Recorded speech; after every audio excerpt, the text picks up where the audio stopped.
right. Welcome everyone to our penultimate, I guess, session of the DIMES conference and our final event. I'm Toni Haastrup and I'll be chairing this session.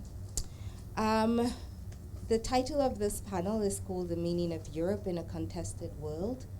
And when I'd asked some of the speakers to contribute, I gave them a lot of latitude, I think. I didn't go into too much details deliberately. But I thought I would spend a bit of time at least speaking to why we wanted this panel in our discussions within the DIMES theme. So we think that the theme is quite core to why we put in bid for DIMES. And the idea of the meaning of Europe is there in order to sort of think about what Europe is and what it should mean in the future and for whom. And I think that this has been sort of the running thread throughout our discussions so far. In that sense, then, speakers will consider the varying perspectives of Europe, that some of which has been already represented in the conference, but we're also really relying on them to bring in their own expertise. And also, perhaps they will suggest to us what we should be thinking about in the present, thinking about in the context of Europe's role in the world, especially the EU. So I don't want to conflate them, but I think given that the EU has this ambition of being a leading global actor, it's appropriate that we reflect on that too. There will, of course, be a continuation of our reflections on how Europe is studied. And I guess one of the questions we had as the sort of conveners was whether our speakers think projects like DIMES can contribute to sort of the Europe we want to see or in any way, shape, or form. So I guess sort of thinking about the ways in which knowledge production, pedagogy fits into different practices. So without much further ado, I'm going to introduce our speakers. There were supposed to be 4 of us. Unfortunately, our colleague and friend Olivia is ill, so we will go directly to Elizabeth Sidiropoulos. Elizabeth is the Chief Executive of the South African Institute of International Affairs. Her areas of focus include South African foreign policy, Africa's relations with external powers, most notably the European Union, China, and Russia, and South-South cooperation. She also serves on the UN High-Level Advisory Board on Social and Economic Affairs and is also one of the co-chairs of the Think 20 Task Force on Sustainable Development of the Indian G20 presidency. Over to you, Elizabeth. So when Toni said she hadn't given us, oh, sorry.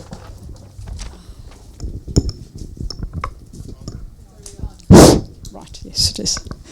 So when Toni said, okay, hello? Okay. When Toni said she hadn't given us much guidance, intentionally so, I did feel it. But I thought I've put some thoughts down, and I'm sorry that I haven't been able to participate in the last 2 days, or today and yesterday, and so some of the points may be repetitive. But I thought I'd sort of start by looking at the question that you had also sort of posed: what does Europe mean for the future, and to sort of identify a few points that where Europe either is or seeks to be playing an important role or be an important actor in international relations, and what that then means for how we also engage, and the opportunities then a little bit about the DIMES project. So clearly on a number of fronts, for historical reasons, Europe Europe is an important actor. It's an actor we cannot ignore. It's an actor we have to engage with. It's an actor we have to try to engage with in a way that also changes its behavior. I mean, all of these things are I think, well articulated. It is also for us, and here I talk as part of a think tank rather than academia. It's also an actor with whom we, I think, have to think about how we perhaps engage differently in order to change the narrative, in order to change the perspective. And I think narratives, one of the points I want to make is that narratives and shaping the narratives are important. It's not the only thing, but I think increasingly over the last decade, maybe less, but certainly over the last decade, I think maybe 2 decades actually, also if I think of some of the work around South African foreign policy that we've done, those narratives are starting to change. And again, that much hackneyed use of the word agency, I think is something that is beginning to really permeate and actually register, if not sufficiently, but certainly register at the European and at the global level. I think it's also true to say that there is a dimension that carries a soft power attraction. I remember several years ago, what's his name, Andrei Moravcsik talked about Europe as the second superpower, speaking about it in the soft sense, not the hard power of the US, and certainly now of China. And I think that is also something that we need to engage with. If we look at many of the perspectives and some of the polling that happens on the continent around, which regions of the world are attracted, where would you like to live? It's often in Europe. It's often in North America. I mean, that's the soft power attraction, and for all the problems, for all the prejudices, for all the sort of the asymmetrical power engagements, I think at another level, clearly and related, I think, to these points of soft power also is that Europe sees itself as a norms creator, a standard setter, and this can be both a force for good, but I think also when seen only through a particular prism, problematic. And for example, if we just look at the field of climate action where Europe wants to be seen as a leader, doing good, sometimes the doing good is actually doing bad, paradoxically, or contradictorily, maybe not paradoxically. And perhaps the best example of that recently is the CBAM, the Carbon Border Adjustment Mechanism, which has great intentions, but it's going to really, I don't know if I can use that word in a formal conference, but it's going to create problems for African countries. You can imagine what I was going to say. And there is that dissonance then in terms of the way in which it perceives itself. And you can use the case study of climate as one, and yet the intended or unintended consequences. And I say intended as well because it wants to be a leader. It wants to drive and to have the first mover advantage in many of these, and this often comes at the expense of developing economies. And I think there were some figures that we saw yesterday in terms of the impact of CBAM. I think lastly and relatedly, sort of, it's obviously a very influential actor in global governance institutions. And in global governance institutions that deal with finance, it is particularly important, and that for Africa is both an area or creates a pathway for us to engage more directly with them in terms of our global governance reform requirements and expectations. But it is also where there is that sort of mismatch between, you talk a particular kind of talk, but you walk a very different kind of walk. The last point I want to raise, and this is really a geopolitical question, is that while Europe is in relative decline economically and from a power perspective, in the West more generally, because of the shifts in global power, the rise of China, the rise of India. I'm not quite sure how we describe Russia, but anyway, certainly re-emergence in a big way in the last year.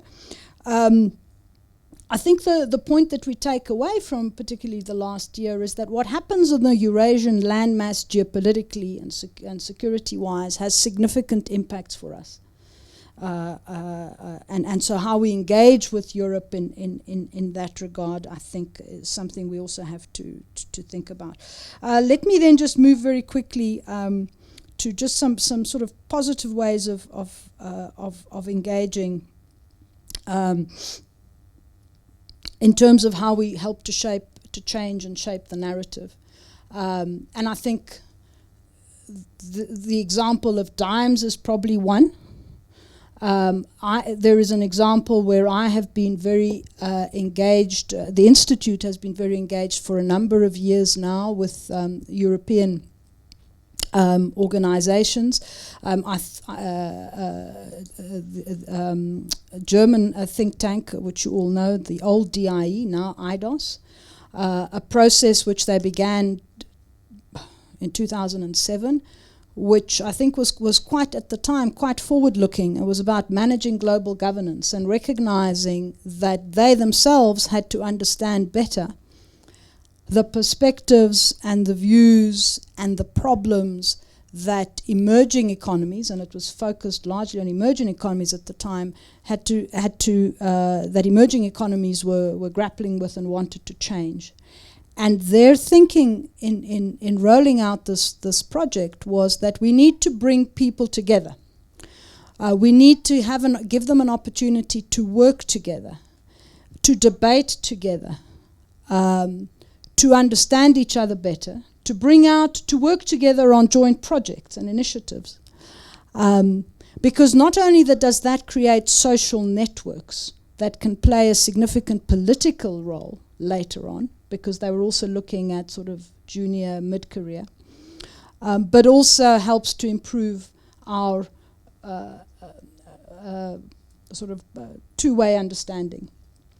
And if I look at the last 12, 15 years of this, whatever it is, 2007, in terms of how we have engaged both with European partners, and here I talk about South Africans, Mexicans, Brazilians, Indians, Chinese, I think Argentinians. We don't necessarily always agree, but I think there has been the emergence of a real sense of respect and I think equal engagement. And I think projects, and unfortunately many of these projects are funded by the North. You actually don't want, ideally, them to be funded only by the North. But they create platforms for understanding also some of the sometimes subconscious power dynamics that play out. I don't think they're always conscious. We know also in the broader debate around racism, and I speak as a South African, that sometimes it's just really subconscious, and you have to be made aware of it.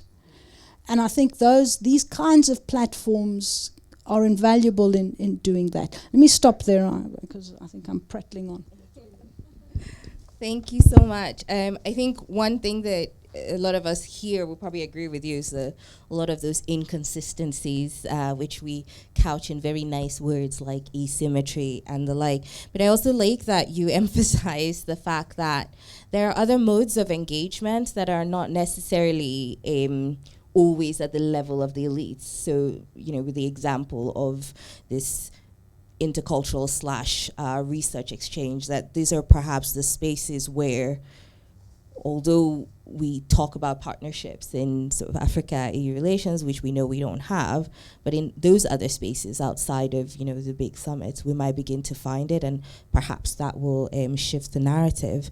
Why don't I go to our next speaker, who is Professor Babátúndé Fágbàyíbọ, is the Professor of International Law here at the University of Pretoria. And his research explores critical approaches to the theories and practice of international law in Africa and continental supranationalism in Africa, as well as transnational policy development. He's the author of a relatively new book published in 2022 called Transcending Member States, Political and Legal Dynamics of Building Continental Supranationalism. Over to you, Babátúndé. Oh, thank you. Thank you, Toni. Yes, and thanks to the organizers for inviting me. I am going to be speaking from the perspective of the kind of work I do on EU-AU relations, specifically from the context of regionalism, and maybe also building on what which I like citing a lot, your work, AU seeing itself as a mentor of the African, EU seeing itself as a mentor of the African Union, and of course it's done that through many programs, through the funding mechanisms as well, and things like that. But anytime I think of the AU-EU relations, there's a Yoruba proverb that comes to mind. But of course, I will try to translate it, and of course, there will be the nuances would not be, it says you cannot cut a person's hair in their absence, right? You can shave a person's hair in their absence. It's very, very important, and that speaks to issues of legitimacy, of agency, of ownership, of issues. What we have not seen in the AU-EU relations, and I think we should drop the niceties and the diplomacies and all of it, is, genuine respect for African actors and African processes.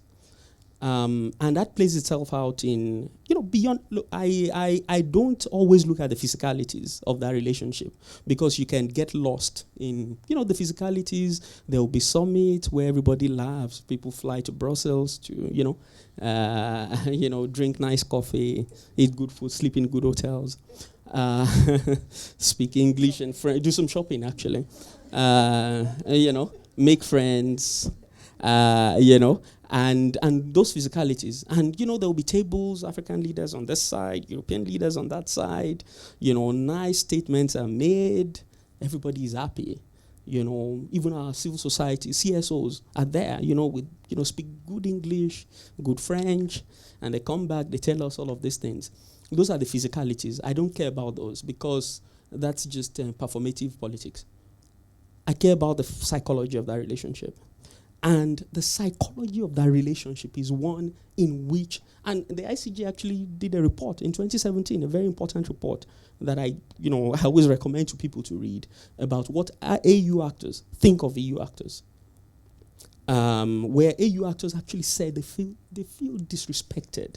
The way they are meant to, they have to write series of reports, the way they are being talked down on, and the way the EU at times will just cut its funding, or the way the EU would cherry pick projects and say, these are the things we want you to do, regardless of what African actors have actually put on the table. And I'm not also taking the blame away from African actors. At times, they also contribute to this, right? So the psychological component of that, and what you call this a partnership of what? Where the EU remains the big funder. As Sankara said, he who feeds you controls you. I mean, the EU becomes, what kind of partnership are we really, really, really talking about? And that is why I've proposed in a writing that perhaps both actors must sit down, and I know this must be a very painful thing, sit down and work out the short to medium to long-term process of de-emphasizing this funding. At some point, the EU must stop relying on the EU for funding of its projects. I think it's also very embarrassing. It's quite shameful that, and you do not expect those who fund your project, fund your peace and security, governance, and all of those things. You don't expect them to talk to you like kids. Of course, that would happen. So the psychological element of that relationship is very, very, very important. And you would even see at times when EU actors, they sometimes forget and they say things, to undermine African actors. In that ICG report, one of the EU actors even said, "Oh yeah, when we give them millions of dollars, we don't hear anything, but China just gives them $100,000, and there's this huge, huge press conference to thank China, and things like that." So, that level of entitlement, that level of disrespect and things like that. So, at some point, both actors must actually go back, reset this relationship. This relationship for the EU, because we have, everybody will work from a particular point of worldview. How do you see yourself and, how you see the rest, right? So, and of course, EU actorness builds on that. The EU, how does it see itself? And how does it see the world? And I think there's some sort of dysfunctionality in that, because for you to have a very progressive and effective worldview, then you must start de-escalating all of this. This reliance, excessive reliance on external donors and on some of your projects. You're essentially outsourcing Pan-Africanism, isn't it? When all your Pan-African projects are funded by external partners, right? Even something as little as, the mobility of researchers across the continent is funded by the EU. These are things that we could, actually fund by ourselves.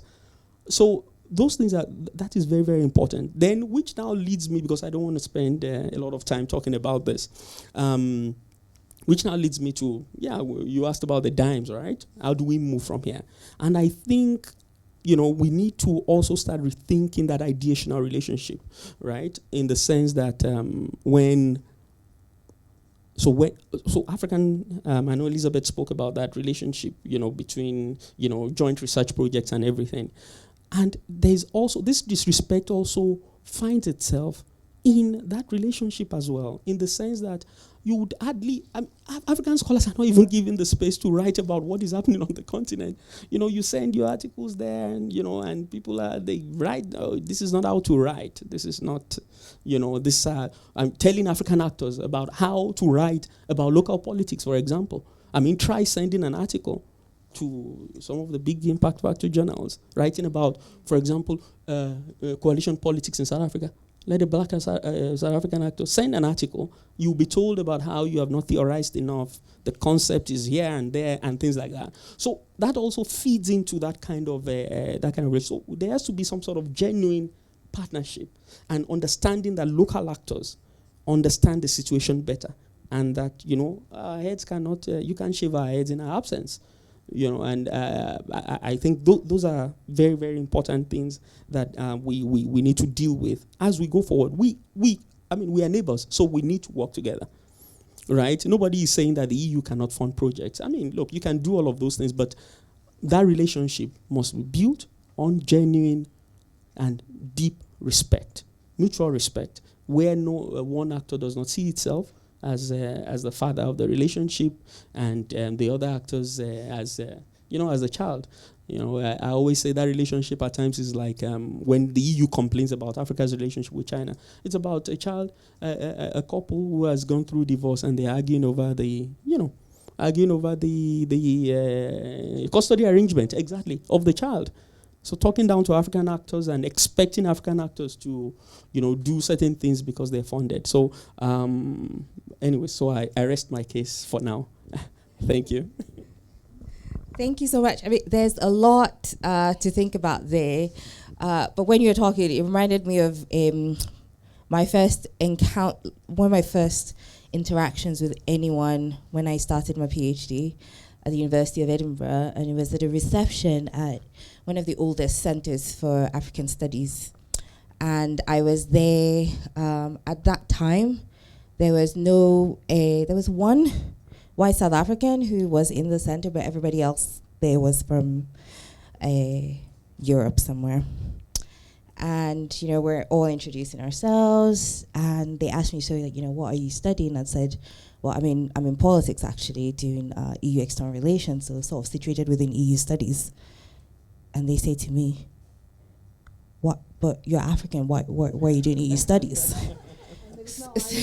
Then says the white guy who refers to himself as an Africanist. So, you know, I mean, it's been many years, but I will never forget, because it has shaped who I am today as an academic. That one tiny conversations, because I came in naively. I'd done a EU studies dissertation at UCT. You know, nobody questioned that, and I go to Europe, finally wanting to do European studies, and I'm met with, but why? So I mean, I know you said a lot of things, but I think that last point about, you know, some of the levels of disrespect is something that we take with us. So to our last but certainly not the least speaker is Dr. Pallister-Wilkins, who is a political geographer and associate professor in the Department of Political Science, University of Amsterdam. Her research has focused on humanitarian responses to border violence and mobility injustice, and more recently on race and racism in humanitarianism and the possibilities or not of decolonization. Over to you, Polly. Thank you. Is this on? Yeah, okay, good. I won't sing, I promise. I mean, I was only joking. Okay, so firstly, thank you for the invitation to be here with you today. I am not a Europeanist. I don't do European studies. I don't do EU studies. I work on Europe in that some of the stuff that I am interested in takes place in Europe. As somebody who's interested in the intersections of border violence, border deaths, and of course humanitarianism, Europe is both an important empirical site for my research, but also a very important historical normative site, right? Because Europe likes to think of itself as the birthplace of humanitarianism, and you know, the internationally understood versions of humanitarianism that we have today that may or may not be able to be decolonized are of course Eurocentric and represent a particular worldview. I'm going to try and speak as a geographer on this panel, because we had a little bit earlier, but like we want to hear from what do the geographers have to say. But I'm also going to talk a little bit about, more generally about where and the kinds of questions that I'm interested in when we talk about the meaning of Europe. And those are questions that I'm more interested in generally, I would say interested in sociologically, interested in politically. And that is like both norms, the power of norms, the things that norms hide, that they invisibilize, and then the sort of the very real, often incredibly violent effects that we actually see on the ground. And I'm going to try and link that to Europe as both a normative actor, but also one that is incredibly violent. And when I say Europe, I mean Europe as, of course, the European Union, but also Europe as more than the European Union, as historically, many colonizing powers, et cetera, et cetera. And I'm going to come back to a question I think that Nick asked earlier, like, well, what is Europe? Like, where is Europe? What is it? And I'm like, well, it's a really good question, because I don't actually really know, even though I live there. You're a geographer. And I'm a geographer. But I'm going to say, I think Europe is as much, and I mean, especially when we're talking about the European Union, but I think this also applies more historically to Europe. It's an idea. Right? It's an idea, and we had this when we were discussing, like, what do students understand Europe as? And, Europe is so liberal. Europe has lots of freedoms. Yeah, right? And as somebody whose work butts up against this normative idea, I can only really say that, yes, it's liberal and it's lots of freedoms for Europeans, right? And actually for particular Europeans who are racialized as white, who are secularized Christians. There's a very specific type of European for which the EU, but more historically, Europe has been a place of, security, freedom, justice. People like myself. So I'm really interested in sort of unsettling and challenging, these norms and the types of innocence that they produce, the types of exceptionalism that they produce. Not just, in relation to Europe's external relations with, say, the continent of Africa, Asia Pacific, South America, whatever, but also about how Europeans understand themselves, right? How we understand Europe as this space of freedom, security, and justice. Questioning, like, okay, security, freedom, and justice for whom? And where actually is this space? Because if I think about the types of work that I do on, border violence, border deaths, mobility and justice, the borders of Europe are not simply those that you find on the map, right? They are not simply in the middle of the Mediterranean Sea. They are right here, right now, in this room, right? So when the European Union likes to say, oh, we give money for Erasmus Plus programs, exchange programs, people from South Africa can come and study, scholars can come, students can come to Europe, right? But for people who don't have a European passport, for people who have a South African passport or another African passport, the borders of Europe start right here. They require you to go and get a visa, right? And we see this not only in terms of visa policy, we also see it, we talk about, geographers talk about this externalization of European power into the continent of Africa, slipping further and further south.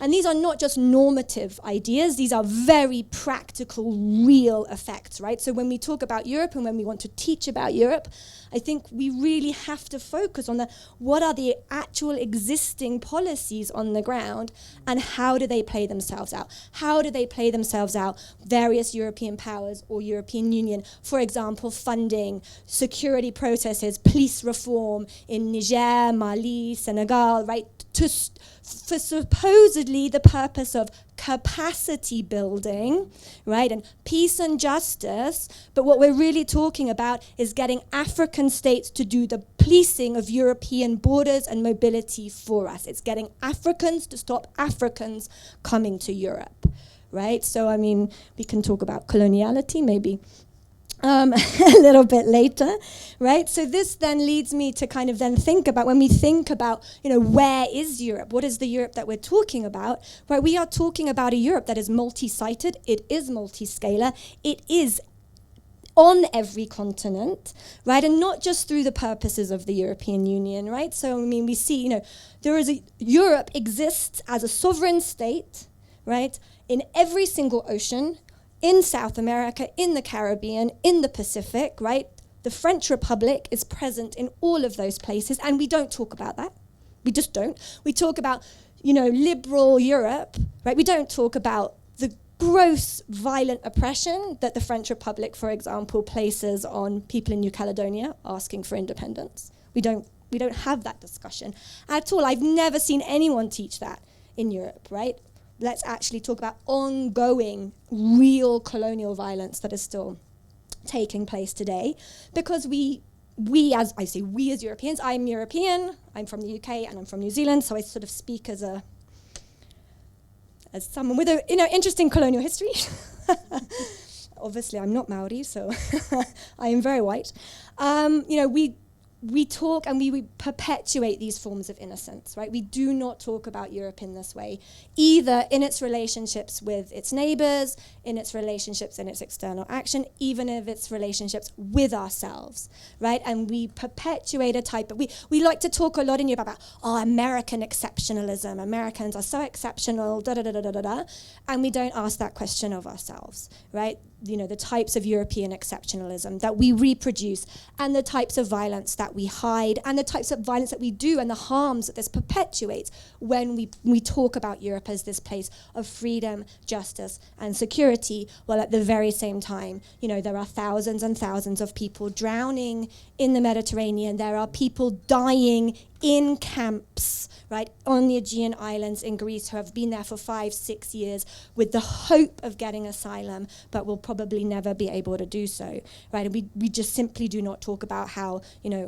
we are prepared as Europeans to perpetuate those forms of violence, not only in places that are in the jungle, right, but actually also in the garden. And can we also please also understand that gardens are actually spaces of death, right? Because if you want a nice nice English garden or whatever, like you're going to have to kill half of the plants in that garden. So let's actually turn that metaphor on its head and see the jungle as a space of life and diversity and the kinds of things that the Dimes Project is actually interested in, and see the garden as actually a really apt metaphor for Europe, but not in the way, right, that it was intended. I'm going to leave it there before I start singing. Thanks, Polly. I think the first thing that came to my mind as you were speaking is, you know, what would a curriculum, or say a module, a master's module that was titled, you know, Europe in the World or EU as a Global Actor, that considered everything you said, what would each week look like? Very different from the different syllabi that I've had to look at over the many years. But now it's I haven't taught EU as a global actor in a while, so now I guess I have to really start thinking about it. And perhaps it's also an opportunity, as we intended to do with the Dimes Project, of creating a space to engage beyond political science and international relations, actually. Because now that I'm thinking with a geographer, I can sort of think even more critically about EU and EU external relations. But perhaps to ask our panel one question that I thought was the sort of thread with the first set of interventions, you know, this idea of doing good but doing harm, right? And there are lots of ways. I don't even know where to begin if we're sort of listing examples, but I think it's very important to think about that now, in light of the point that Babátúndé made, which was, you know, the big thing that came out of the last summit last February was resetting. We've heard that term a lot. You know, we want to reset the relationship. I mean, I guess because we're here in Pretoria, it's useful to start with thinking about Africa-EU relations. And I'm just thinking, you know, how close are we to resetting the relationship when there are these obvious examples of ostensibly doing good but causing harm? And can we think of ways in which there are particular examples of things that we can turn around as a path towards this resetting? Babátúndé, why don't you start? Oh, you put me on the spot. Yeah. I was still thinking about I think resetting this relationship between Africa and Europe, I think must begin with kind of, you know, and it was you who had said at times when you do good, it becomes bad, right? There's a Yoruba proverb that says at times too much good is actually equal to harm, right? We need to look at all the programs we have, all these protocols we've signed, all this policy documents and all of those things. Kind of look at them and ask ourselves serious questions about where exactly are we going to. And I liked what Polly had raised about sending money to, I think it was also in the ICG report, where you send money to dictators on the continent and literally tell them to use all force to stop people from traveling to Europe. I mean, you can't also be doing that and in the same breath telling us, oh, you have the soft power of liberal democratic practices. We want you guys to, you know, to kind of learn. So we need to actually go back to that. And if we're to use, and I'm more, because there's a course I teach on financing continental integration in Africa. And part of what I, you know, usually try to tell students every year, I guest lecture the course just once in a year. Part of what I tell them at the end of the class is that if we need to reset this AU-EU relations, especially, I mean, this whole financing and things like that, we need to start asking ourselves serious questions and saying, this feeding bottle mentality must actually, I mean, it might harm a bit. I mean, civil society will not like it at times. I don't know, there are certain programs we still need to get funding from. But perhaps it starts at the AU level where the AU itself as an actor, as a global actor, again, tapping into its worldview, should ask itself serious questions and say, some of these things we do not necessarily, we can always scale it back. We don't want this kind of money. We scale it back. They've started the AU Peace Fund. Of course, that has also been going a bit, but scale back on some of these things and just go back to the drawing board and say, look, let's scale back this funding. Because the disrespect, again, the majority, if you look at it holistically, the disrespect that comes from the EU regarding the African Union, of course, racism is there and things like that. But at the core of the disrespect is the fact that you fund the organization. It comes from that. That's it. I can't sit down here and put petrol in your car, pay your rent, and do all sorts of things, and we're sitting down and you're telling me that, you have an idea. Idea of what? A Nigeria would say a poor man has no idea. There's that street thing in Nigeria.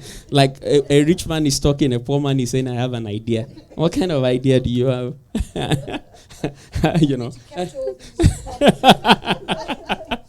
So if you keep funding, then there's you can't tell us you have. So part of resetting it, and that's why I said we should also look inward as African actors, as scholars, as policymakers of the African Union. We can't put all the blame on the on the European Union. I was in I don't know whether I should say this, but I would still say it. I know people. So I was doing some research in 2017 on EU-AU relations. So I traveled to Brussels, and I met with the people working in the Africa department. And my question was that, at what point will the EU stop funding the African Union? And that was a question, one of the first questions. And they were like, no, don't worry, there's a dedicated funding that goes to... And I'm like, but what of your taxpayers in Europe? Would they not start asking questions?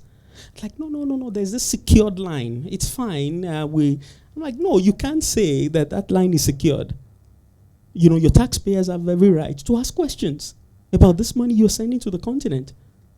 But anyways, I didn't get any positive response there.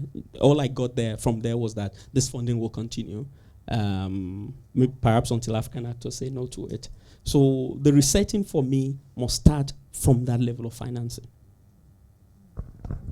Yeah. So I'm gonna make a provocative statement now and then pick up on some of the issues that you've raised. And the provocative statement is, if I recall, at the last AU-EU summit, or in the long run-up, there was a long runway to the summit. Was it last year? Yes, yeah, we're in 2023. There was a lot of work done in Brussels, as always, on the declaration, and sort of given at various times to the Africans, or the joint strategy, and where is it joint? I think for the next summit, this is my provocative statement, I think the AU needs to come up with a declaration, a draft declaration, and send it to Brussels. See how they respond. Okay? Because I think that's the kind of thing, that kind of action where we're actually taking the bull by the horns and saying, actually, we're also we're dictating a particular, because if you're coming up with a declaration, you're going to be putting in it what you want to be on the agenda, rather than responding, which is the way we often do, because they're always off the mark very quickly. And that, by the way, we have to do with all of our external partners. We need to do that within FOCAC as well, with the Chinese. That's, the US has a much less developed system of engagement with the continent, at least in the way that the Europeans and the Chinese do. So that's one way of actually, it's a small action that says, no, here we have ideas, but I think that point was wonderful. In the same way that the garden and the jungle I'm going to use, and I will ascribe, I will reference you. I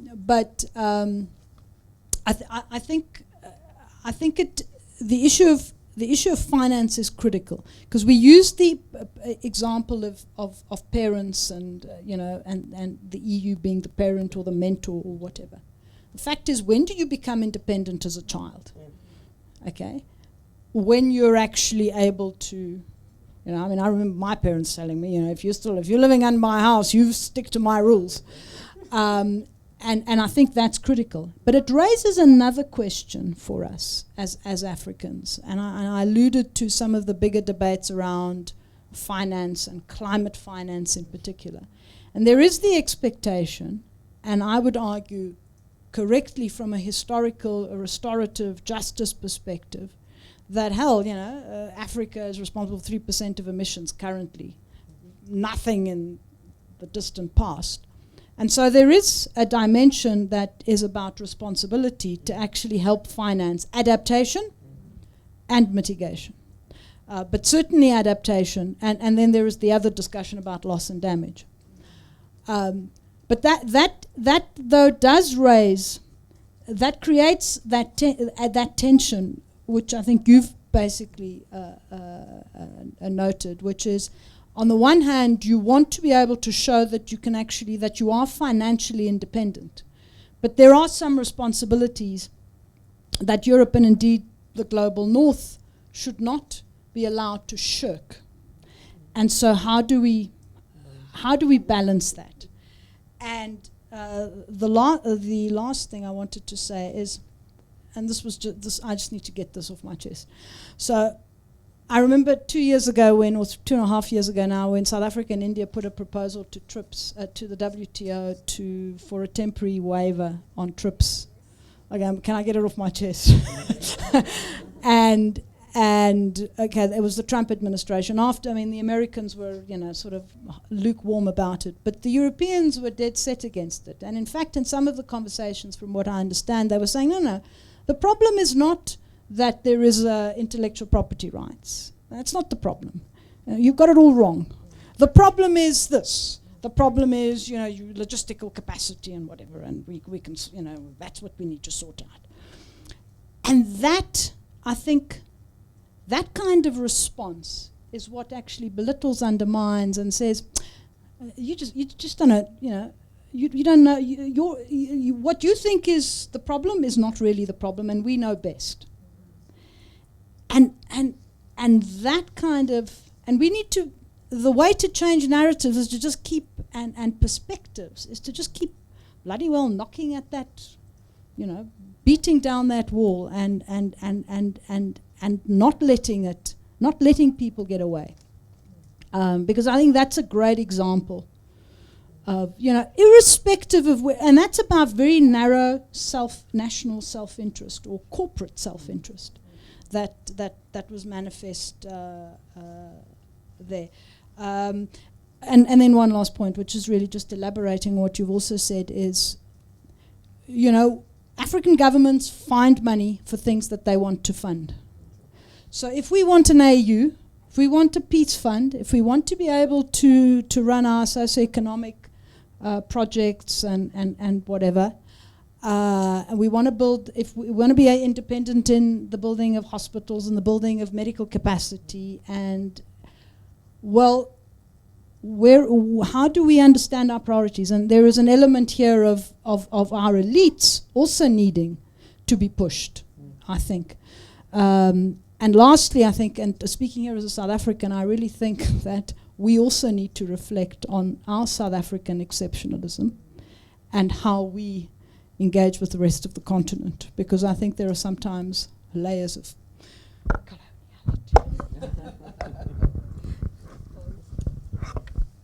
So the question was, how do we reset?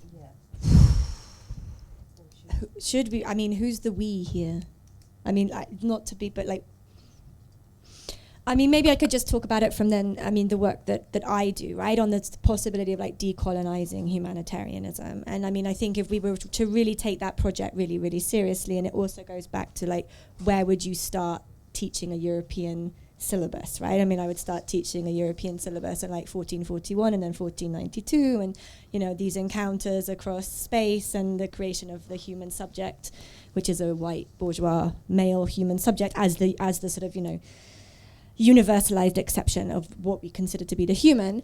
But, you know, so if I was to think about, if we were to really think about sort of what does that mean and what does that look like for a decolonized humanitarianism, you know, the question then, you know, you end up at a point where like there is no humanitarianism on the, when you know, on the terms with which it already exists, right? But that doesn't mean that there are not real, you know, normatively it doesn't exist. But it doesn't mean there are not real existing, already practicing things that we could recognize and understand as humanitarianism. They might not be called humanitarianism. They come to be called humanitarianism because that's how local actors get funding from people in the global north, because they have to speak a language that is understood. But, you know, these are simply practices of kinship or whatever that people have been practicing for ever. Yeah, exactly, right? You just like solidarity, mutual aid. These are also European terms, right? But these are things that, you know, we can think about that you know, exist sociologically across the globe. So, you know, I think taking those kinds of things seriously, taking funding seriously again, but also taking like where power is located seriously, right? So this is quite a serious ongoing discussion, even amongst you know, big international humanitarian organizations, right? About should we still, if 98% of humanitarian staff are people of color and people from the global south, why are all of the headquarters in global north cities, apart from Action Aid, whose HQ is in Johannesburg, but even then it's a liminal, like it's not, is it, it's complicated, right? It's not Nairobi, it's not, you know, Kinshasa, yeah, right? I'm sure they've got an inverter, right? But so, you know, like these kinds of questions, right? But then, you know, the question then becomes, where does the funding come? I mean, this would radically change, you know, the funding architecture, but also the types of interventions that are done. But, you know, these are questions that are being asked because, you know, the problem with humanitarianism is it's always wholly reactive, it's not proactive, it can't think about, you know, envisioning different futures. But, you know, I think we have got to a point in programming and in operations where, you know, the same stuff is being done, the same sticking plasters are being put on the same wounds and nothing is really changing. And so do we actually need to also then think about differently about de-siloing, you know, the types of ways that we talk about, you know, doing good, right, in the world when, you know, yeah, we can talk about doing harm. I mean, that's like the history of Europe, right? Doing good, but actually doing harm, or thinking it's doing good. And I'm not, I mean, people genuinely thought and think they are doing good. It's not just a discursive move. It's a genuine belief.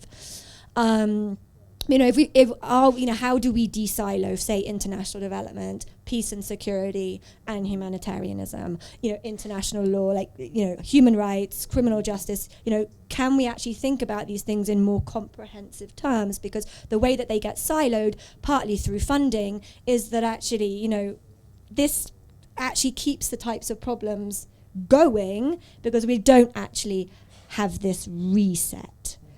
And I know that term reset is also really problematic right now, isn't it? Like the Great Reset, I don't know.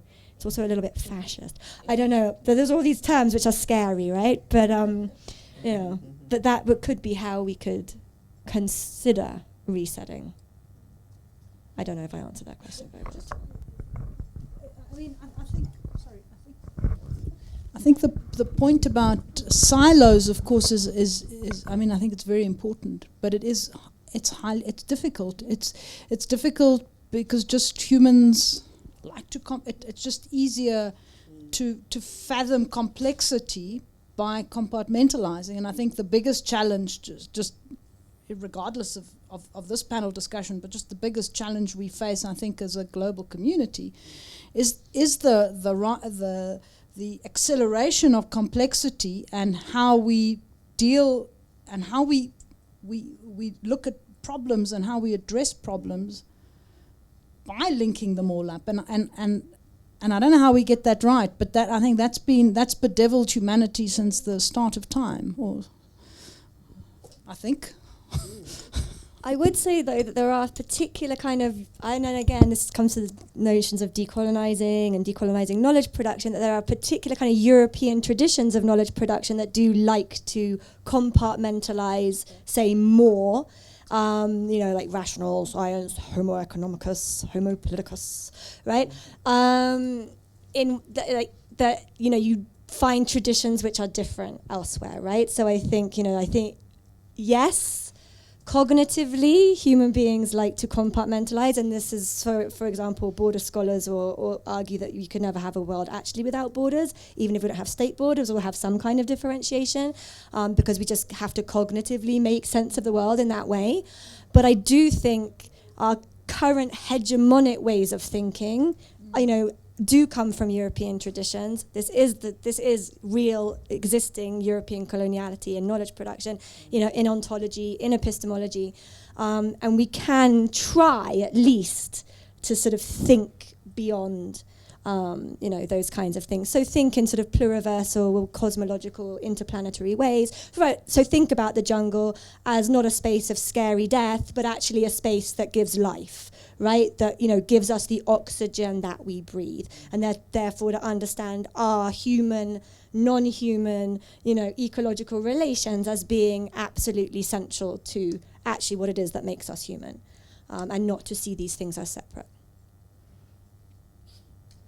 So it's getting very philosophical, and I said I like to also talk about practical things, but it's nice. Well, I was thinking the same. I had something here called materiality of norms. And I was like, yeah, but that's probably very philosophical as well. I guess one big thing and perhaps another small thing is across all three, funding seems to play a big role in what happens next. And I wondered, I'm being serious, but also maybe being playful, is there scope to decolonize funding? And the reason I ask this, and it's a silly way of putting it, is the problem seems to be the current arrangements in the same way that Polly is talking about, humanitarianism, that, of course, we should help people when they're in need, but the current architecture of humanitarianism is a problem. And I know that Olivia would have wanted to speak a bit about this as well, where, it's all well and good for Europeans to say, we're giving you money, and we might even consider their taxpayers. But, frankly, we built Europe. So, whether you start from 1400s, whatever, we built Europe. So this is at the very least, what do they say? The crows are coming home to roost. The chickens, yes, are coming to roost. So, that's a polite way of putting it. But then another way of being all theoretical and social science, the humanities is, these are simply reparations. But on that basis, then you can't put conditions. So I guess the big question then is, if we're talking about rethinking the relationship, because I also have a problem with that resetting, and I always put it in inverted commas, quotes. If we're wanting to rethink this relationship, where simply because Africans or the subaltern broadly, because it's not just Africa, is being given money by the European Union, are there ways of conceiving of still taking that money, and I think we rightly should, that isn't hegemonic, which would of course also suggest a new way of thinking about the ways in which the world is ordered, different global power hierarchies, and whether that's funding to the African Union or funding to something else. Because I think it also speaks to another point that Polly made, which is when I speak to folks who are implementing these different programs, they admit that programming, the architecture of programming, they know it doesn't work. Part of why it doesn't work, say we look at Europe, for example. The European Union has a 7-year funding cycle. The Ministry of Foreign Affairs in Sweden has a different funding cycle from the one in Finland, from the one in Denmark. How can you even begin to talk about sort of European funding just using 3 countries and a supranational organization. So they know like this idea of programming, and they're trying to change it in a variety of different ways, of course, without any consideration for those people who will be recipients of that. So again, the big question, is there, what would be the, what can be the alternative vision of the world to which we can also contribute? Because I think, DIMES is just the start of that conversation. We too have accepted money from the European Union. I like to think that as a former European Union taxpayer, I did contribute something to part of the money that, yes, contributed something to that. So I think, in a sense, whether we're taxpayers or not is a bit irrelevant. You pay taxes here so that the roads could run, whether you have a car or not. If you have a job, you pay taxes. I think it's a bit irrelevant because someone somewhere pays taxes. The point is, often by crook, they have a lot of the money and they say they want to use the money for good because climate change is global, because the world is interdependent. If we accept that as a starting point, can we think of an alternative reality where funding doesn't function as it currently does, whether that's for research or for different cross-sectoral issues? Not a, very easy question. Maybe we should find a student that you and I can co-supervise to write on decolonizing. Go for it. That's a very difficult question. But so of course, I understand the different narratives about, this is some sort of reparation, or of course for climate change as well, that it's important that the big polluters fund and things like that. What I'm just concerned about are things that African actors can actually do for themselves without necessarily getting EU funding. So you think of even building the AU thing. It was about $250 million, between $200 and $250 million they had to get that from China. I mean, they could raise that, building the Julius Nyerere thing for peace and security, also for about 50-something million euro, which they, these are things, there's so many things African actors can actually fund. But now it's this dependency, the EU will, and things like that. So those things are important. But the next question, and that is why I said, I'm not sure whether when you, forwarded me the mic, that maybe we should look for a student to write on decolonizing funding. All right, that's a very interesting topic. Maybe I should go think about that, because how do you even structure that? So would you say when you send us things, there should be no conditions? Then, okay. That's a start, right? But of course, it will be on the record, right? That it was sent to us. Yeah, but psychologically, we know where the money comes from. Still, we can't express our ideas, right? In that context. I don't know how that will work. The architecture of that is a bit problematic, but I just feel, and I still think that, AU actors, and they've done all sorts of things now, right? Yeah, the sanctions regime and suspending members to fund the African Union and take it more seriously. Perhaps we should focus on that. Whether funds will still come from EU. Look, let us cut our cloth according to our, no longer according to our size, according to our cloth, exactly. No longer according to our size, because at times you will not be able to afford that. So cut your cloth according to your cloth, right? And ask ourselves serious questions. These are things we can achieve. This is how much we can raise. We can crowdfund. We can do all sorts of things. And the Obasanjo panel, for example, about raising funds for the African Union, came up with some very innovative mechanisms of raising money for the African Union. Some of those things were shelved. Now we have the 0.2% tax and on eligible imports. So these are things we can actually build on.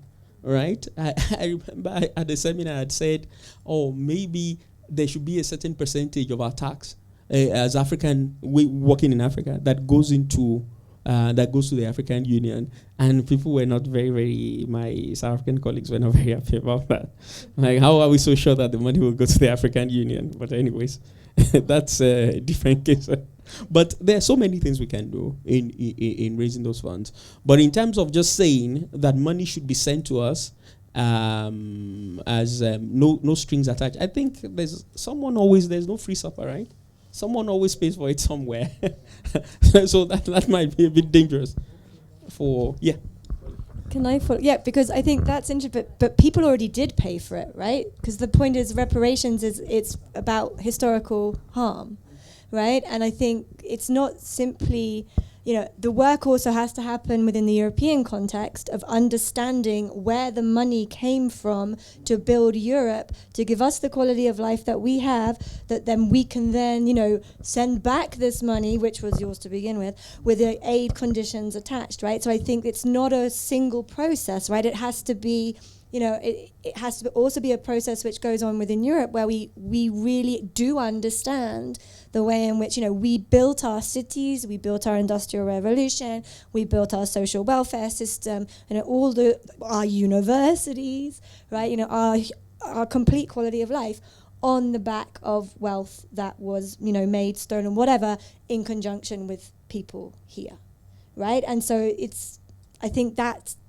has to be that double conversation, right? It can't be solely one way, right? There has to be, Europeans understanding that this is why reparations have to happen, and why they are happening, right? And it's not, it seems like it's unconditional aid, but like the conditions, it's not. It's in response to something that has already happened, right? The conditions are our quality of life in Europe, right? So I think that's also, that it's backwards looking as well as forwards looking.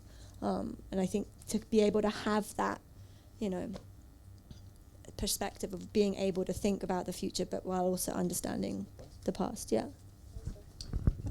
I think there's been an interesting, evolution around the thinking of whether it's around reparations or return of artifacts and things like that. And so I think there is a trajectory there, but that's a difficult thing.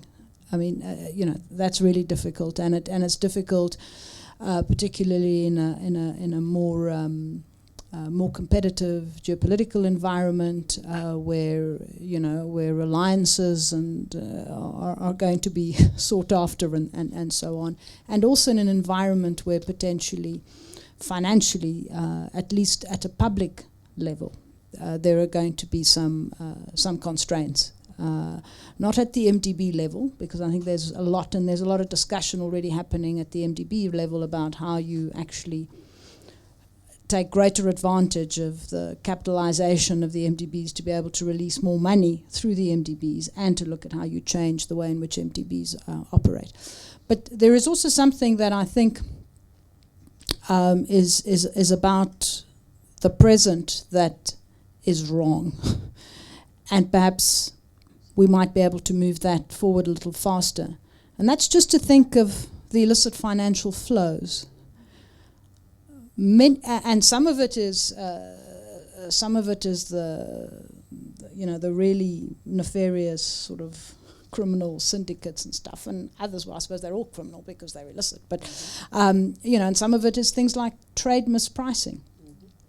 Okay, and this is not part of the IFF debate, but the whole digital tax debate about whether the money that companies make in Kenya, even though they may not have a physical presence in Kenya, but they're exploiting, they're growing their revenues as a result of the Kenyan population's consumption of these products, requires a more equal or fairer distribution of taxation. And there was some progress in that regard last year or the year before. But if you adopt that, that moved because Europe and North America realized they were losing a lot of money.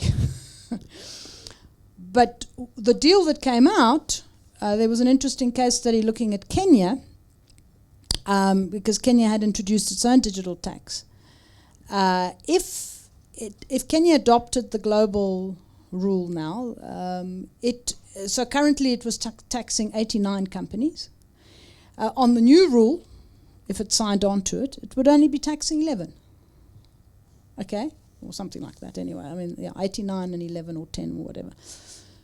So those are, so the major beneficiaries of the international taxation reform of the last couple of years have been countries in the global north.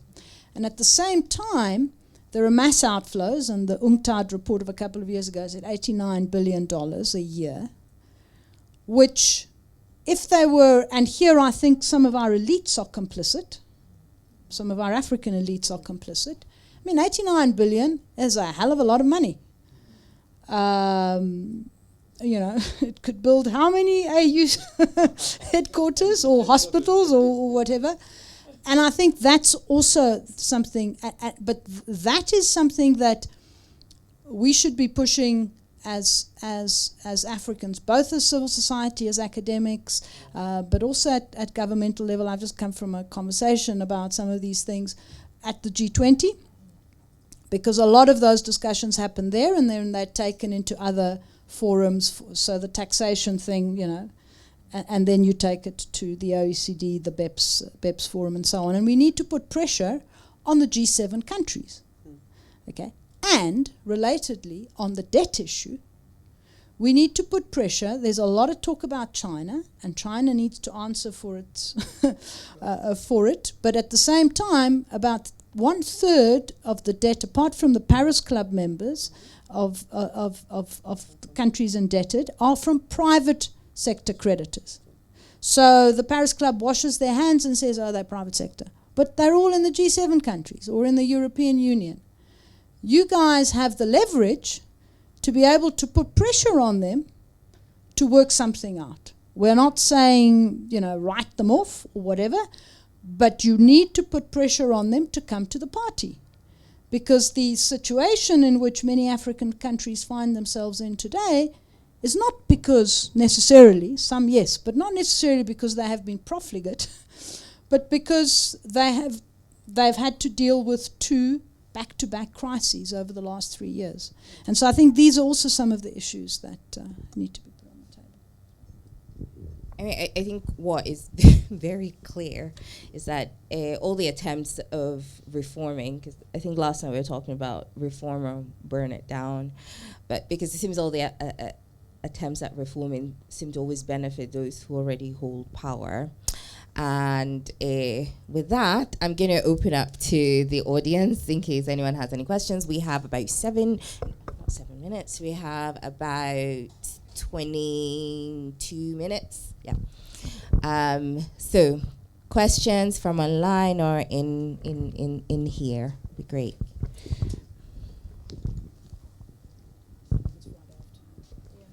I know. Susie.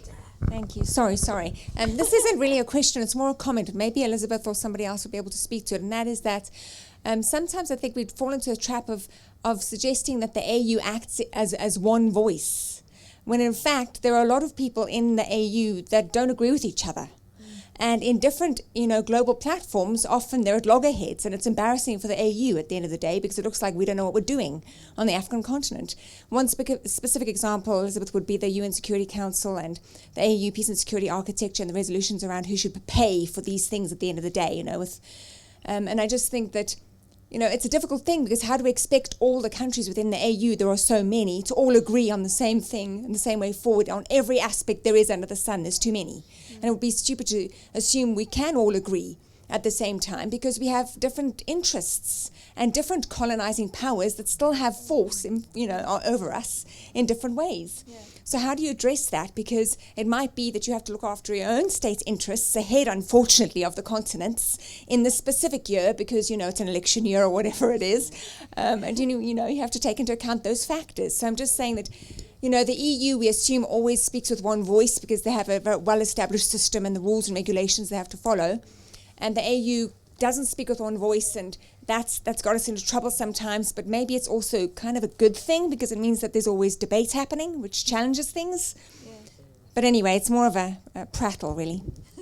Are there other? I want to take a round and then we'll come back. I think there's any comments, questions, provocation. Mine is simple. Actually, the brother there and the speakers, I think we are from the same family. So it makes it easier for us. What I would just want to find out is, one of the speakers talks about engaging in Europe in a way that help Europe to change its behavior. I think I'm more interested in, stretching that out. So, yeah. Any other questions? Maybe I'll start to abuse my position as chair, and then I'll pass it down to Susie's comments about the perception. Well, I think it's interesting that you perceive the EU as speaking with one voice, because as someone who studies the EU, that's what we complain about the most. Like, we can't agree. What is Hungary up to? Why isn't Germany doing that? And in a way, though, it kind of confirms a lot of the conversations we've been having. And going back to my paper that you mentioned, the very first one, which is like, we hold a lot of psychologically, even when we're trying to distance ourselves from it, we kind of hold the EU as this model without looking within. And so I actually agree with you, Susie, that those disagreements, the annoyances, I think is actually more productive and more progressive. That, sometimes the EU is buried under lots of rules, procedures, regulations that, sometimes gets exported here. But yes, that actually maybe we who study this and who teach about this, and when we do it in these sorts of spaces, we should spend a bit more time not necessarily looking at the model, but actually unpicking the idea of the European Union as if it's this, so I always get a sense that even when we say, oh, it's not perfect, we still assume that it's mostly okay. And I guess I would be like most people who say, the idea of, regionalism fomented in the EU, I think is a good one. But the EU as it exists is highly, highly problematic. And I say that as somebody who works very closely, not just researching on the EU, but with people who work within the EU. Sometimes you're like, they have nothing on the folks who work in the African Union, because they have they have the resources, and still, there's the still. I'm gonna let other people answer Gal's question, because I think it's a really important one. Polly? I don't just to the idea of the EU, right? I mean, we were saying this yesterday, right? The EU is really good at sort of claiming that it speaks with one voice, right? But at the same time, everything bad that happens is the responsibility of member states, right? So it's had this really clever way of, or vice versa, right? But also that member states have been really good. I mean, certain member states have been really good at positioning themselves to make the EU work for them, right? So it's not and we see that often a lot especially with a lot of the sort of stuff that's coming out of the External Action Service, right? So if I'm to think about the case that I know the best, which is the European Trust Fund for managing and tackling the root causes of migration in Africa, I mean, the reason that it's a trust fund is so that it doesn't have any parliamentary oversight, for a start. But secondly, the way that that's actually worked is a way to fund European Union money through national development agencies, but not just national development agencies, so not just the German Development Agency, French Development Agency, Belgian Development Agency, and the Italians, which are the four biggest recipients, and not just through, to various UN agencies like the IOM, which is the biggest recipient of all, but also for example, to private companies, right? So, for example, the Dutch get all of the money for the EUTF. It goes to private water management companies. So yeah, that's what the Dutch are really good at. We're really good at that stuff, right? But we are funding, the EUTF money is funding, Dutch private companies to come to the Sahel and teach about, water security, and to engage in, making money from water security projects, right? So, member states have been really good at using the European Union for an increased integration, increased sort of ways of funding actually for their own, benefit, right? Which, of course, again, challenges this notion that it's a normative project, right, rather than a kind of realist neo-functionalist project. Oh yes, but I think you said something about the AU, right? So the idea, of course, if you have an organization of 55 member states, obviously you will not always arrive at even all conditions, all things being equal, right? No colonial influences or whatever. You are still going to have to struggle with the fact that 55 member states cannot, have the same ideas or the same view about things. But of course, there should be some sort of grundnorm, right? Some sort of appreciation of, look, in principle, they agree on, for example, funding, the 0.2% tax. They might disagree on the model, on whether I fund it through taxes, like South Africa, for example, says based on its obligations, it will not be able to fund via taxes, but it will still give the 0.2%. So there'll be things like that. But still, we would expect some sort of agreement or some sort of arrangement on how to approach, how to craft a worldview. And I always, one of the things I said in the book, in one of the chapters, the prescriptive chapter in my book, was I started with the whole idea of worldview. Like, it is very, very important that the African Union understands, some sort of, you have a very pragmatic, progressive worldview, because the people you're dealing with have, some sort of worldview. Yes, the European Union would have all its problems, but it has its own neoliberal worldview, and it deals with the rest on the basis of that worldview, right? So it funds projects that is in tune with neoliberal project, right? So, if, for example, AFTA does not follow the line of neoliberalism, of course, it won't get funding from the European Union.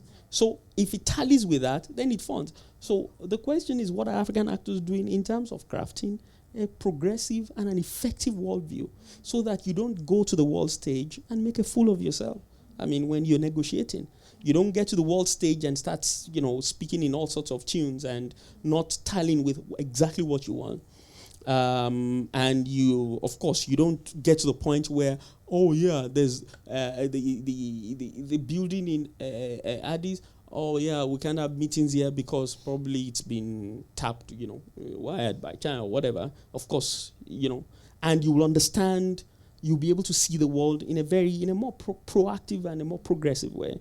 Mental modeling is very, very important. So for me, I still think that we can agree on certain factors, and perhaps one of the things we can also learn from the European Union, of course, we can't all say, oh yeah, everything is neoliberal. One of the things is also the idea of flexibility in terms of implementation of continental integration projects, because not all the 55 will say yes to a project. So let those that are willing and able move ahead with it.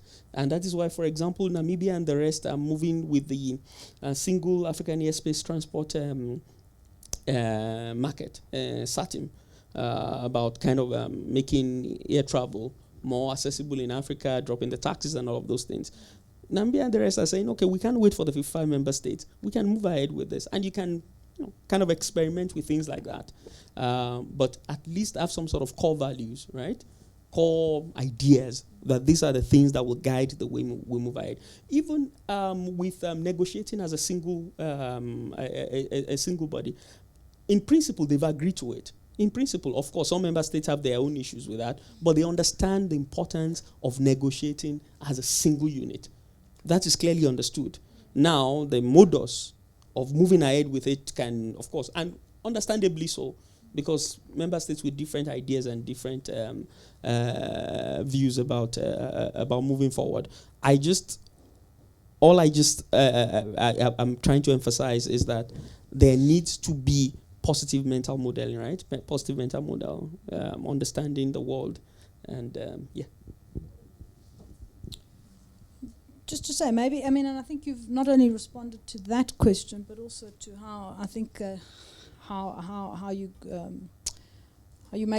change behaviours. I think I made that comment in my opening remarks, and I think it is about breaking the templates that we've used in the past. And I don't mean that necessarily in a revolutionary way, Toni, in terms of what you said, burn it or reform it. But certainly it's about doing things differently and about thinking about the world differently. So sort of having an effective worldview, I think, is what you said.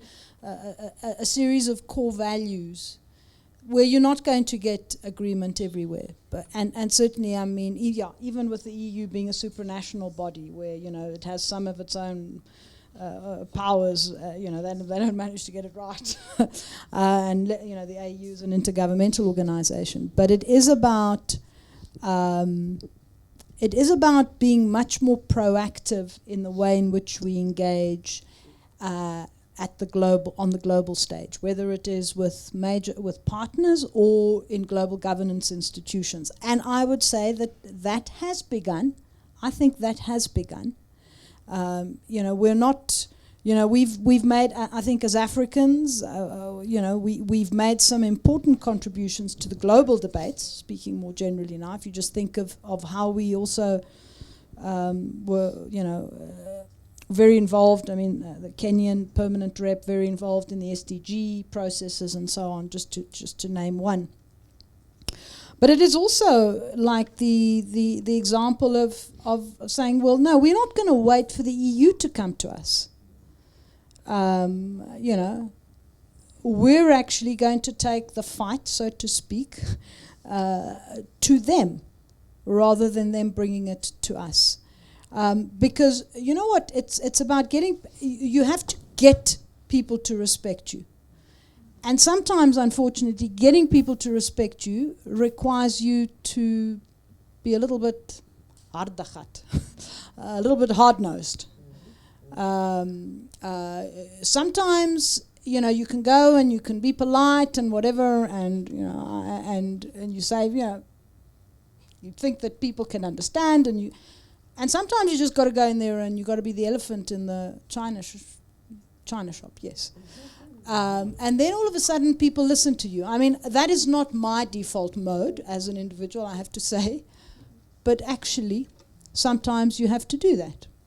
And I think we need to do that in a systematic and in a coordinated manner with an end goal in sight, not sort of in a kind of whatever. And then the last thing I want to say, just about the free trade.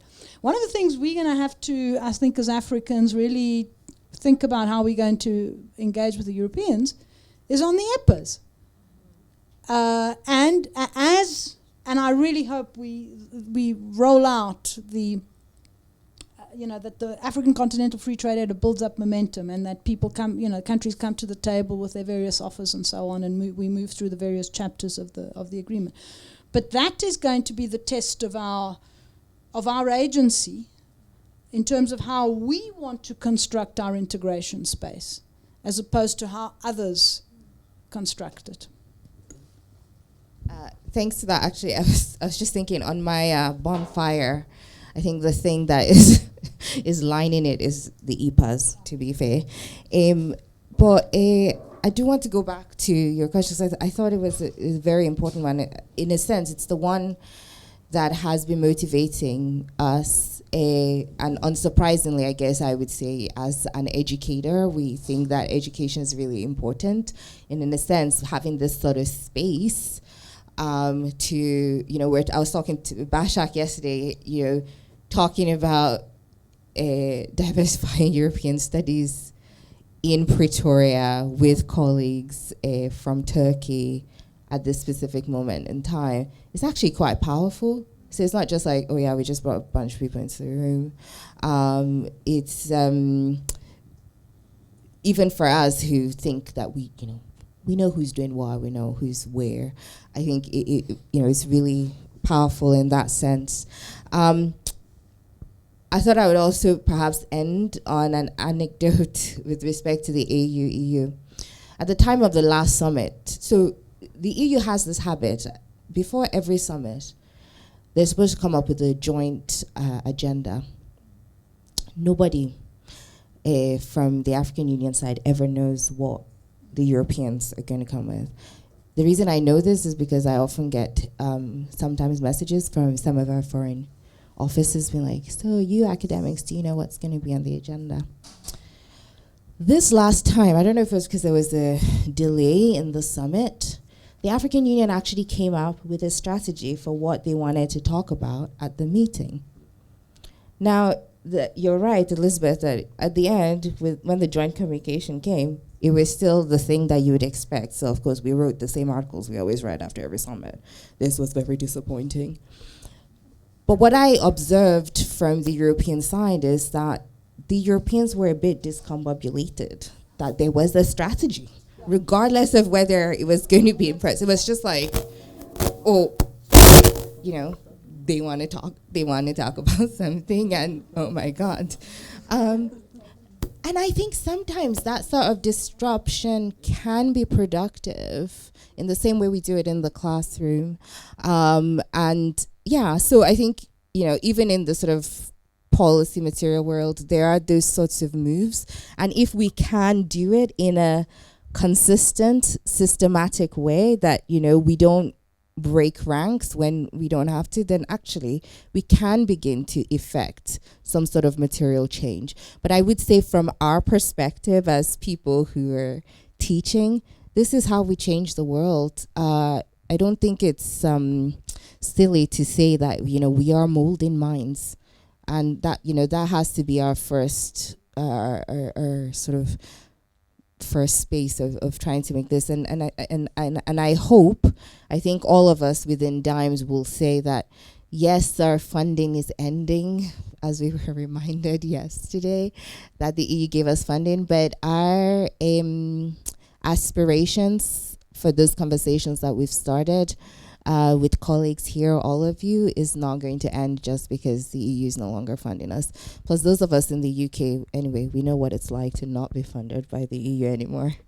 I want to say thank you so much to our panelists. If you can join me in thanking our panelists.